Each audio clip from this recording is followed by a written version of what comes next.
Welcome to Our Hometown, the show where we take an in-depth look at some of the people and organizations that make this area great. Today we'll meet the mayor of Shallotte, Miss Sarah McCullough, and hear some of her story and find out about what she sees for the future of the town. Then we'll meet the founder of Backpacks Full of Blessings, Missy Settlemeyer, and Catherine Ingram, a parent facilitator for the program at the Waccamaw School. We'll hear the story about how the organization was founded and find out what they do to combat hunger in our areas. Finally, we'll meet with Dana Fisher and Jamie Shoemaker of the North Brunswick Chamber of Commerce. They'll tell us about the organization and a few upcoming events to keep an eye out for. Stay with us as we explore our hometown.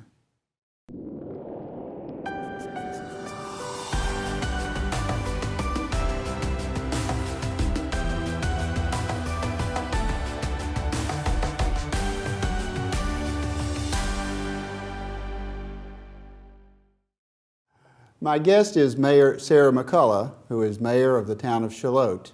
Mayor McCullough, thank you for being with us today. Thank you for inviting me, Jim. It's my pleasure. Thanks.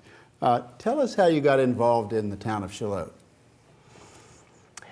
I got involved with the town probably within a few years of retiring to this area. Started out, as many do when they're new in the area, as volunteering. And soon realized that in order to get some things done that really you were passionate about, best thing to do is join the troops. So when Carson Durham was our mayor, he had started what was called the Appearance Committee and asked me if I would chair that committee, which I did for the next 10 years. And that's how you and I met. That's how we met, yes. You were, I call it the Beautification Committee, you call it? The Appearance Committee. The Appearance Committee, but that was 10 or so years ago, and since then you've worked your way up to being our mayor at this point. That's right, yes. There have been a number of recent developments in Shallotte. One of them is the Smith Avenue improvement. Could you tell us about that? Do you remember the fence? The ugly fence? I do. We had the Smith Avenue project on the drawing board for 10 years before we got funding to do it. And we were all excited about the project, thought it was a very good project. Main purpose was to eliminate the backlog at the intersection at Walmart that we used to have. That project went very well until the day the fence went up.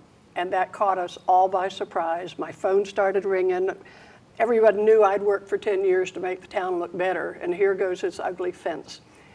It took a lot of negotiating with DOT, but we finally got permission to take the fence down. And if you've probably noticed recently, they're in the final stages of landscaping that project. We probably will work on putting some additional street lighting on that intersection. I think it looks a little dark in the evenings. But that is probably 95% complete now. And can we say it's been a great success in terms of the traffic flow? Yes. Good, yes, good. The backlog has been eliminated. Another area you've been working on is on Willis Road. Now, I had to ask you before the broadcast where Willis Road is, so tell our viewers what's going on there. Willis Road is the street that comes off Village Road or the lower end of Main Street that goes by the new Food Lion Shopping Center. And when that center went in, that road was put in with a lot of nooks and crannies that really didn't help the traffic flow. So we have redesigned that. They've started construction. I anticipate, weather permitting, within the next 30, 45 days, we'll have that finished. It will be a straight shot from Willis Road straight to Main Street without all of those little jogs and stop signs. Hopefully by the time our viewers see this interview, it will be completed. Free-flowing, right. Now, I know you have a long-term vision plan here in Shallotte. Tell us about that. Our vision plan was approved by the town in the year 2008.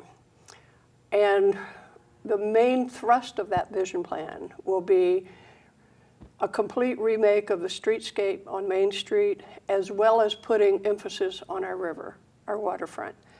We are fortunate to have a river that goes right through the heart of our town, but we, at this point, really don't have much to accentuate the river. Right.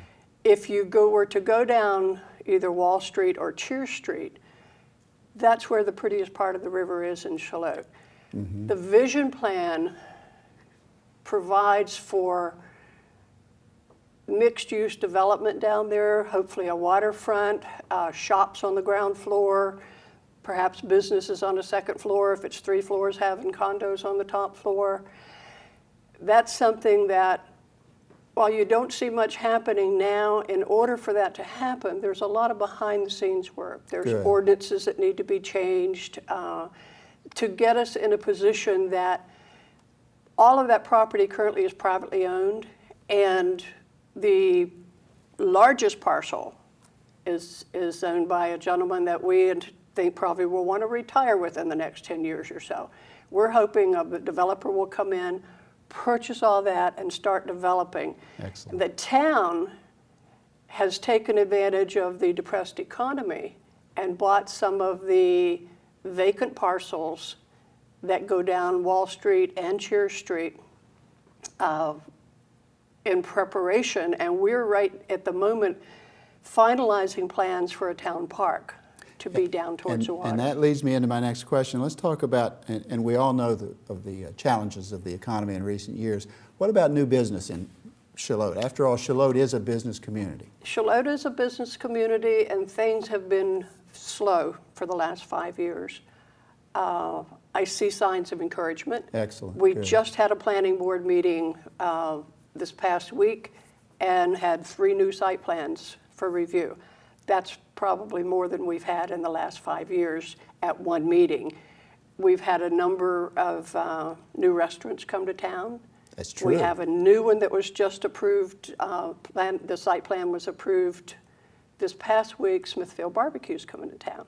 Outstanding. So things are picking up. Most of us know about Smithfield Barbecue. I would think so, yeah. What's your greatest challenge as mayor? What challenges you the most on a day-to-day basis? Probably working in all the things that need to be done in an orderly fashion. Being mayor is not a difficult job, but it's a very busy job. And while it's always an honor to represent the town, no matter what the occasion is, it's sometimes difficult to get them all worked in one day. You have days where you're in meetings from 7 in the morning until maybe 8 at night, but then you have, in between that, you have days where you can catch up in the office. So, I guess technically it's labeled a part-time job, but it's a full-time job. well, depending on who's mayor. I'm one of these people, I'm hands-on. Right, And I know. in order to keep up with what's going on, I want to be there. I want to be a part of it. We are so fortunate to have a wonderful board and a very capable staff. We probably have the most stable staff that we've had in years at That's Town great. Hall. That's And great. that makes my job, our board job, much, much easier. I know you and your board do a great job of promoting the town of Charlotte. Tell us about some of the upcoming events. We're just getting ready to kick off our farmers market for this season. We spoke last week with, I don't know if you're familiar with the Mostly Bluegrass Society. I am. Okay. I play bluegrass music. Do you? Well, good for you. They used to have an annual festival in Charlotte. They had difficulty getting a venue that would accommodate their needs, and they moved out of Charlotte for 3 or 4 years. They're coming back. Great. This first year that they'll be back the 25th of May, and it will be at Riverside Park. That is a smaller venue than what they would like, but to get it back into town, they're going to start there, and hopefully when we get our new park down near the water between Wall Street and Cheer Street, we will have an amphitheater, and our events can be held there. Terrific. You've already told us about the town's vision. Tell us where you see the town 10 years from now. Paint us a picture and tell us what it might be like under the best of circumstances. What I would like to see is more small businesses in town, more shops that would be geared for tourists. We're sitting right in the midst of 3 beaches, and Right. those people while they come to town to have dinner or go to the movies, there's not a lot for them to do in the evening other than go to Planet Fun. We'd like to see shops where they could walk around town, browse in the stores. Sure. Sure. With that comes, you know me, you've got to add flowers. Of course. I look for downtown to be a walking community that just looks like you're so welcome to be here. Great. Yep. Mayor McCullough, we thank you for being here today. It's been most informative, and we hope you'll come back and see us again sometime. Thank you. Appreciate Thanks it. again. Thank you so much.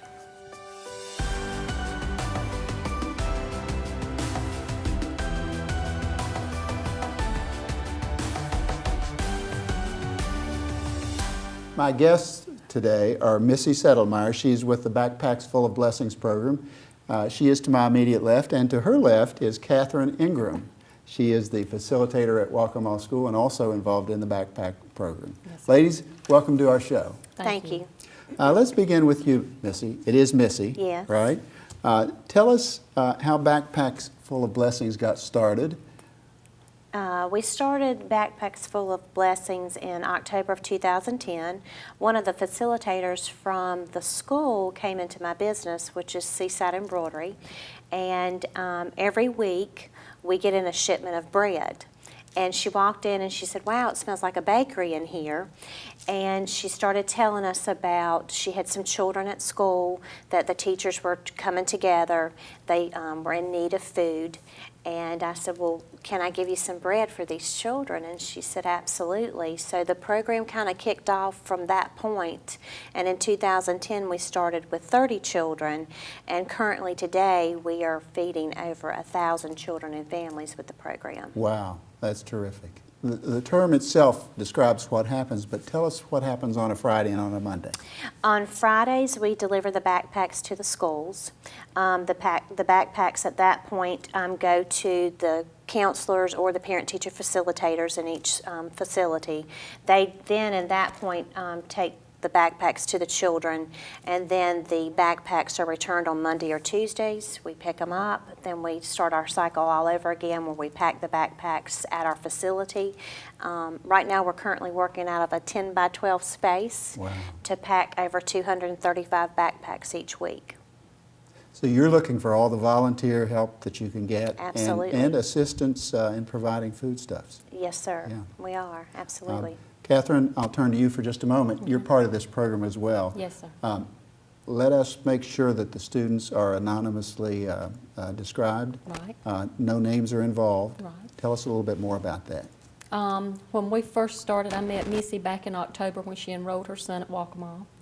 And she told me about the program, and we sent forms home. We did the form in Spanish and English, sent it home.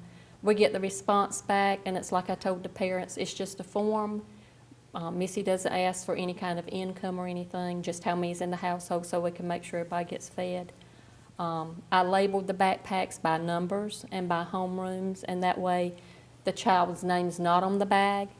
And we deliver the bags to the homeroom teacher instead of directly to the student. So at the end of the day, they can discreetly pick up the bag along with their own backpack, and it's not a big thing. Well, we're constantly reminded that hunger hurts. Absolutely. Absolutely. Hunger hurts, and we have hunger in this county, around the world, but for the moment we're talking about Brunswick County, and That's right. It's such a great service that you're providing. Tell us more about how the program is funded, and this is a chance to say to our viewing audience, we could use some more help. Absolutely. We are a 501c3 nonprofit, which makes, all donations that come in, that gives the donor the opportunity to make it tax deductible. We're private funded. We do different fundraisers throughout the community. So we look for food donations, food drives, monetary donations. To sponsor a child on the annual basis, it's $300 for the year, and that's just through the school year, but our program continues through the summer as well. Okay. Before the show, we talked about a program with dimes, did we not? Yes. And could we bring that out, and could you tell us about that? Yes, we have a program that is called Dimes Makes a Difference, and it takes 100 dimes to fill the bottle of water. We know that? Yes, Okay. we know it. My 9-year-old counted this. Good, good. And we place 3 bottles of water in the backpacks, as you can see to my left. And so therefore, the 3 bottles of water comes to $300 with $100 of dimes in each bottle. Terrific. And these can be placed in any business. We are challenging actually some of the businesses. There are some of the banks in town. First Bank of Ocean Isle Beach has some in theirs where you can Good. just place dimes inside as well. So that's Dimes Makes a Difference. Good. Now, our producers will get a good shot or two of what's in the typical backpack. Tell us more about that.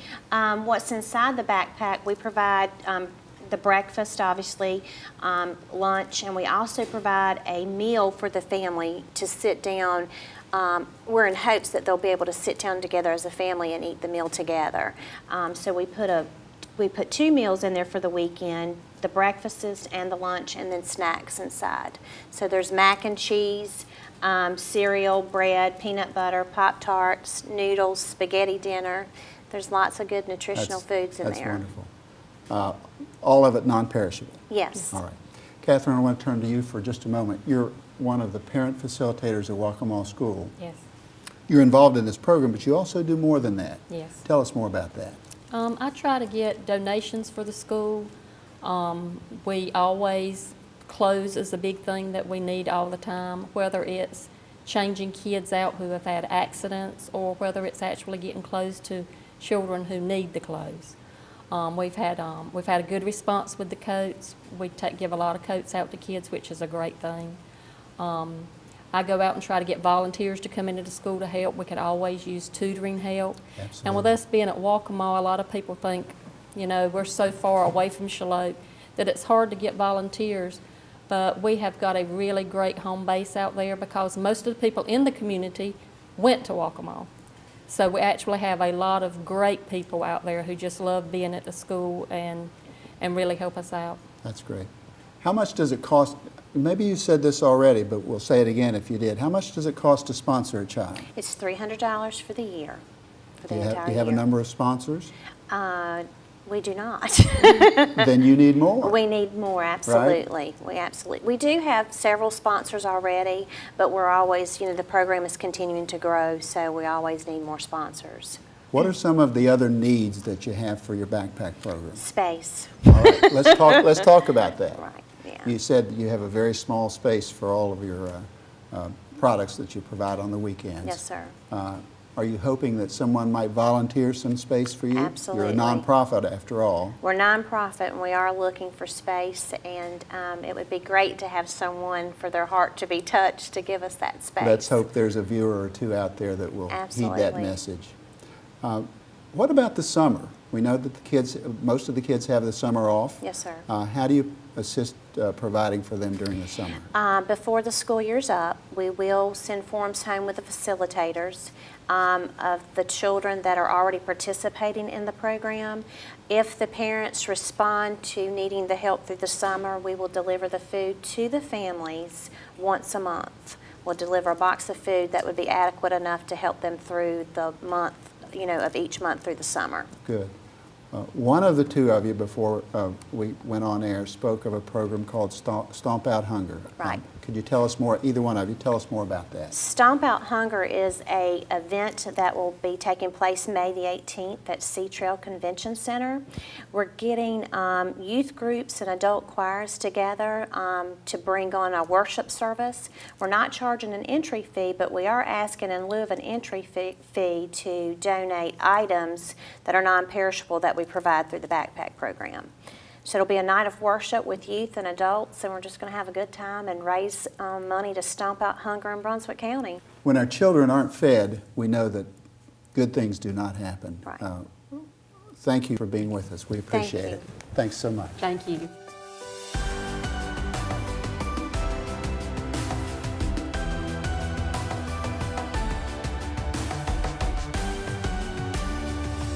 Let's talk Chambers of Commerce. My guests today are Jamie Shoemaker. Jamie is to my immediate left, obviously. He is the board president of the North Brunswick Chamber of Commerce.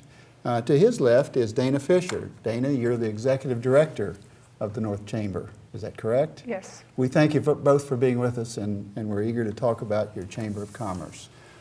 Tell us when the North Chamber of Commerce began and what its purpose was initially and what its purpose is now. Well, the North Brunswick Chamber of Commerce started, we had our 10-year anniversary last June. We are a very young chamber, but we're a very active chamber. And historically, chambers of commerce have been a collective grouping of local businesses that have gotten together to form a society, per se, to help enhance the community, the business community, to help businesses excel. And that's what we try to do. There are 3 chambers in Brunswick County. Right. There's the Brunswick County Chamber in Charlotte. There's the North Brunswick Chamber of Commerce up in the Leland area. And then Southport Oak Island. And I think there's a new one coming on board with the Bald Head Island Chamber. Good to know. Good to know. So it's just a good organization to be involved with to promote business in the area. Dana, you've been here 3 years? I've been with the chamber for 3 years. I was on the board 1 year before that. And you've seen great growth. Yes, we have, more businesses are opening up. I know we've all sort of hit that little lull at one point in time with the economy, but it's coming back. And we just worked the Washington, D.C. The Golf Expo, talked to a lot of people. Brunswick County better get ready. They are moving down here. Tell us about your background and what causes you to have the leadership skills that you have for the chamber. I was the 2008 president of the North Carolina Azalea Festival, and so I've sat on their board for 6 years and was involved with them for about 30 years. And so I've seen how organization and how you can make a entity grow and attract all the the people. So they hired me thinking that I can help out with their events as well as membership. Great. Jamie, you've already mentioned a little bit of what your chamber does, but tell us what the mission of the chamber is. Well, the mission of the North Brunswick Chamber of Commerce is to further enhance the business community by providing events and working with local governments and just making it a favorable environment to work and live in through, like I said, events that we have and supporting the local education process. I'll ask you about some events in a minute, but tell us about the geographic, Leland's a growth area. Let's talk about that for a second. Well, I mean, it is one of the largest growing areas, in the state. But we also can service, New Hanover County because of the close proximity Sure. with just the bridge. Good point. And anyone who lives in Brunswick County can be a member of our chamber as long as they do business in our area. But we're not going to go solicit a business that, let's say, is in Charlotte that does not do business in our area. Right. But anybody that does business in our area, we welcome them to join the chamber, and we'll do everything we can to help introduce them to our area and help their business. Now, in promoting the business community, you obviously have a variety of programs and events. Tell us about some of those. Well, we have one coming up March 9th, which is the RAVE, and it stands for Regional Area Vendor Expo. And so it gives the vendors a chance to display their business, their wares, display it, show it off to the community. We have a new event that will be happening in November, which is Beer, Boots, and Barbecue, Okay. in which we're going to have a barbecue cook-off. We also have a golf tournament that is traditionally a Halloween golf tournament, so we encourage people to dress up and come play golf with us. Now, this will be shown during the month of March, so tell us more about the March 9th event, where it's located and a little bit more about it. Okay. Jamie? Well, the Regional Area Vendor Expo is our annual vendor expo that we do every year around the same time frame. It's located at the North Brunswick High School in the gymnasium. It's on Fayetteville Road in Leland. I've been to that event. It attracts quite a crowd. Yeah, it's a great opportunity. We do have entertainment provided. We do have activities for children, and we have a lot of information for just the local community to come in and learn about the local vendors and actually learn something about what they can do to improve their homes or improve their gardens or improve their lives. Sure. Maybe you've answered this question already. Tell me what's unique about the North Brunswick Chamber of Commerce. Well, the uniqueness of the North Brunswick Chamber of Commerce is, well, first of all, we are a young and vibrant chamber. We are very active. We're out there in the community supporting all of our members. But we are located in the highest growth area, at least in the southeast North Carolina. Absolutely. But maybe even a larger region than that. So we are positioning ourselves for tremendous growth, and we're already seeing it now. My guess is you're looking for new members. Absolutely, absolutely. Let's talk about that. Positively. Yeah. How many members do you have, and how much growth do you project in the months and years to come? Well, right now we're at about 325 members, and we would love that number to grow, but we've been very blessed in the fact that we've been able to hold on to members in this economy. So Sure. we are expecting a steady growth in the next years.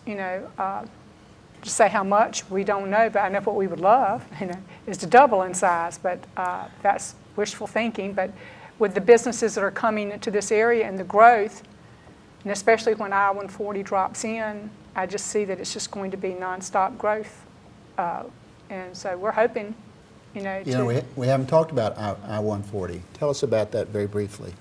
well, when it drops into 17, and that will be the bypass, I can see that the businesses will continue growing. They've already got in the infrastructure, so the businesses have no excuse. They can build and work their way down 17. I think it's going to be a great corridor, all the way from the bridge all the way to Charlotte. And for our viewers, that bypass will bypass Greater Wilmington, am I right? Yes. Yeah. What about the small businessman or businesswoman in your area that is looking for more expertise in how to grow his or her business? Do you have resources for that? Absolutely, and I'd like to speak to that as a small business owner in the community, which was one of the reasons why I joined the local Chamber of Commerce. First of all, I think that it's the best public relations dollars you can spend, and if you are a savvy business owner, you know how important public relations is. Absolutely. And aside from that are the opportunities with our involvement with the local community college. We have, there are classes that are taught through their workforce development. Sure. We do offer kind of lunch and learns, business luncheons, educational things. We have breakfast opportunities and evening opportunities, all to help promote the business. And that network of small business owners is so valuable to a new business owner, to the community, Absolutely. Yeah. because you can share what you've learned about that immediate market that you're dealing with, and even larger than that with the other areas that we serve. Right, because we have the early bird. We just started our early bird networking. Okay. It's the first Wednesday of every month at 7:30 at Eddie Romanelli's. Free breakfast, by the way. Free Good. breakfast. Yeah, So good. it's an excellent opportunity to start your day off networking. And for those who can't make that, we have a business after hours once a month. So either you can make the morning event or the afternoon event. We try to make it where there's no excuse why you can't get out and network. Great, great. We'll put more information up on the screen as to the contact information, but for the prospective member, tell us how to get in touch with either of you. Well, the North Brunswick Chamber is, the telephone number is 910-383-0553. They're welcome to call me personally at 910-279-3867. They can go to our website at nbchamberofcommerce.com. They call the office. We will mail them an application to join. We will hand deliver it, or they can, like I said, go to our website and sign up. So Good. Just give us a call. Good. And I, as board president, can always be reached on my cell phone number at 910-508-8686. Terrific. Jamie Shoemaker and Dana Fisher, thank you for being with Thank us. you, Jim. It's a great story that you have to tell. Thank and you we for having appreciate us. it.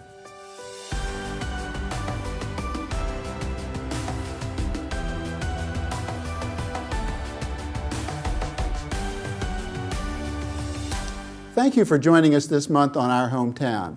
It's our hope that you've learned a bit about the organizations and the people that make this area great.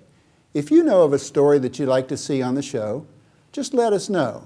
Give us a call at 910-755-5555 1770. Or you can find us on Facebook. Just search ATMC TV. Thanks again for joining us, and tune in next month as we explore more of our hometown.